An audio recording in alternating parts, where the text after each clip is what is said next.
حضرت مصعب ابن عمیر بڑے مالدار تھے اور بڑے مہنگے جوڑے پہنتے تھے. پھر اللہ نے کرم کیا اور حضور کی غلامی میں آ گئے.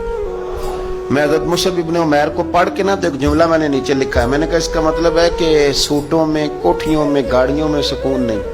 سکون تب بھی ہے جب ضمیر مطمئن ہو جائے. مالدار آدمی تھے پر یہاں پھٹے پرانے کپڑوں میں آ گئے، اس لیے کہ وہاں سب کچھ تھا، دل مطمئن نہیں تھا. تو پہلے حبشہ گئے ہجرت کر کے، پھر مکے واپس آئے. نوجوان آدمی، بوڑھا آدمی نہیں، جوان. نبی پاک صلی اللہ علیہ وسلم نے ڈیوٹی لگائی، فرمایا مدینے مجھ سے پہلے جاؤ، جا کے تبلیغ کرو. یہ وہاں گئے کسی کے گھر میں، حضرت اسد بن زرارہ رضی اللہ تعالیٰ عنہ کے گھر میں ڈیرا لگایا. وہاں بنی ظفر کا ایک گھر تھا، ایک حضرت اسد بن زرارہ کا، وہاں تبلیغ کرتے، دین بتاتے. جوان آدمی اور امیر آدمی، منت کرنے کی کیا ضرورت ہے؟ کسی کی منت کرنے کی کیا ضرورت ہے؟ پر دروازے رسول پہ آئے نا. حیدر شاہ اس گلی کدے نہ رول دی، پر ہن تے رول گئیاں. آئے نا تو آ کے حضور کی بارگاہ سے پیغام لے کے یہاں پہنچ گئے. حضرت اسد بن زرارہ کے گھر میں ان کا قیام تھا رضی اللہ تعالیٰ. وہ مسلمان ہو چکے تھے اور ان کی خالہ کے بیٹے تھے حضرت سعد بن معاذ، جو قبیلہ بنو اشہل کے سربراہ تھے، اپنے قبیلے کے سردار تھے اور خالہ کے بیٹے تھے. وہاں آ گئے. حضرت مصعب بن عمیر نے تبلیغ شروع کر دی. شروع میں غریب لوگ کلمہ پڑھنے والے تھے، بات ذرا پھیلنے لگی تو حضرت سعد بن معاذ نے خود نہیں کہا، خالہ کے بیٹے تھے نا، کہا وہ ناراض نہ ہو جائے. حضرت سید ابن حدیر کو بلایا اور بلا کے کہنے لگے یار تو جا، میرا وہ خالہ کا بیٹا ہے، میں کوئی بات کروں گا تو وہ ناراض ہو جائے گا، جا سمجھا. وہ ہمارے سادہ لوگوں کو کہہ رہے ہیں کہ تمہارے باپ دادا بھی گمراہ تھے، بت پوجتے تھے، واپس آؤ. تو وہ تو ایک نئی دراڑیں ڈالیں، جا کے. اب وہ بھی سردار بندے تھے. دوسرا یہ کہ اگر کوئی کسی کو اشتعال دلا کے بھیجے، وہ کسی کو کہہ کے بھیجے کہ جا کے کمال کر دے، تو ہی ہے جو اٹھا سکے. تو آپ کو پتہ ہے چودھری صاحب کو تو 3 دفعہ چودھری صحیح کر کے کہہ دے تو کام ویسے ہی اللہ ماشاءاللہ اوپر چلا جاتا ہے. چودھری صاحب کہتے ہیں میں چودھری بن کے دکھانا ہے، وہ ہو ہی نہیں سکتا. سیٹھ صاحب کو 2-4 دفعہ یا آپ نے کہنا ہے آپ سیٹھ صاحب ہیں تو معاملہ جو ہے وہ اوپر چلا جاتا ہے. کہ جوان بچے ہیں ان کو آپ کہہ دیں کہ اتنا تو جوان ہے اور فلانا تجھے بات کر گیا، وہ پہلے بیچارہ چاہے بھول بھی گیا ہو، وہ چلا جاتا ہے گھر سے بندوق لے. انہوں نے کہا تو ہی اٹھا سکتا ہے، پورا ان کو تیار کر کے بھیجا تو وہ ڈنڈا لے کے آئے اور سخت بات کی آ کے حضرت مصعب بن عمیر کے ساتھ. حالانکہ یہ بھی بڑی امیر ماں کے بیٹے، اور بڑے عجیب جملے کہے کہ کوئی کام نہیں ملا تو اب یہ شروع کر لیا تم لوگوں نے، بڑی باتیں کی. پورا غصہ لے گیا نا. یہ بھی ایک لہجہ تھا. جواب میں حضرت مصعب بن عمیر کا بھی لہجہ تھا. اور باتیں کرتے رہے تو یہ ہنستے رہے. تو یار اس رستے کا مسافر ہی نہیں. یہ تو ان کو پوچھنا جو مسافر ہے، کہہ جو کہنا ہے. تو تر شروع ہو کے گالی 1000 دے، یہ وہ نشہ ہی نہیں جو کوئی ترشی اتار دے. تو کر جو تو نے بات کرنی ہے وہ کرتے رہے. جب غصہ ٹھنڈا ہو گیا، سارا کچھ کہہ چکے، تو مصعب بن عمیر کہنے لگے جی آپ نے ڈانٹا ہے، ہم تو تیار بیٹھے ہیں جانے کے لیے. گئے بس 2-3 باتیں ہماری بھی سن لیں گے. میں کہا سنائیے. 2-3 آیتیں پڑھی قرآن پاک، تھوڑا سا حضور کی سیرت نور کو چھیڑا تو وہ ڈنڈا انہوں نے پھینک دیا.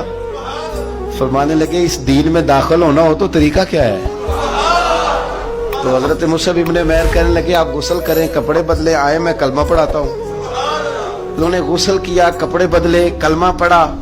اب واپس گئے تو ان کو پتا تھا میں نے جانا ہے. تو سعد بن معاذ نے رزلٹ پوچھنا ہے.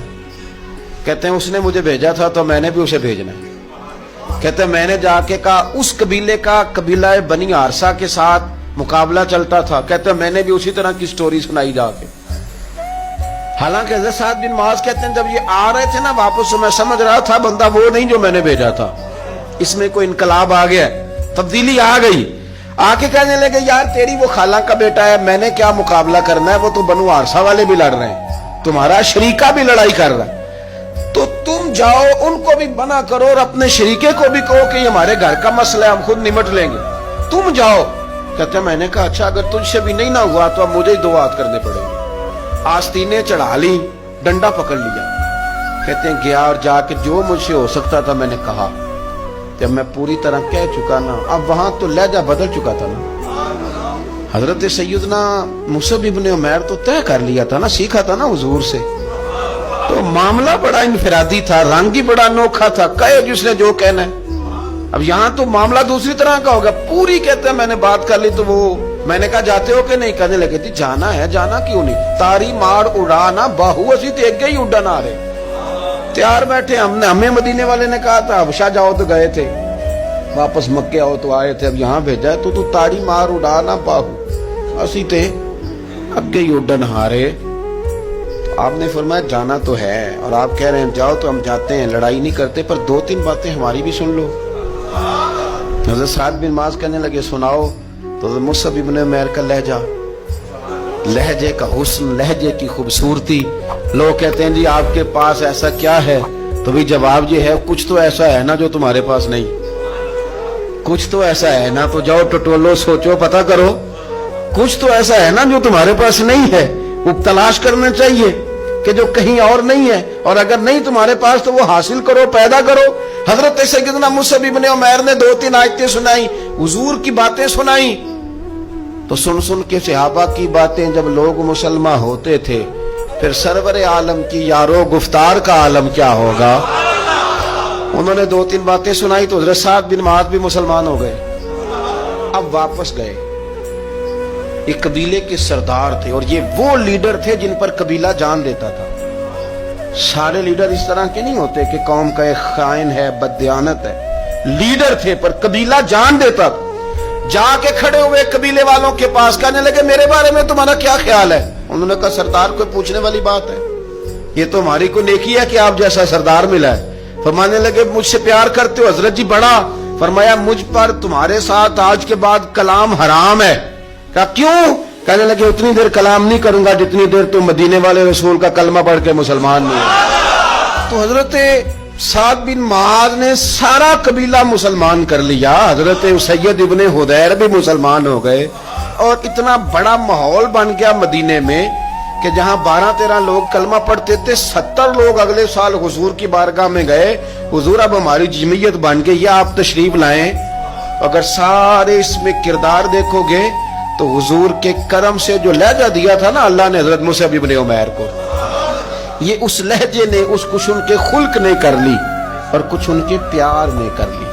مسخر اس طرح دنیا شہ ابرار نے کر لی.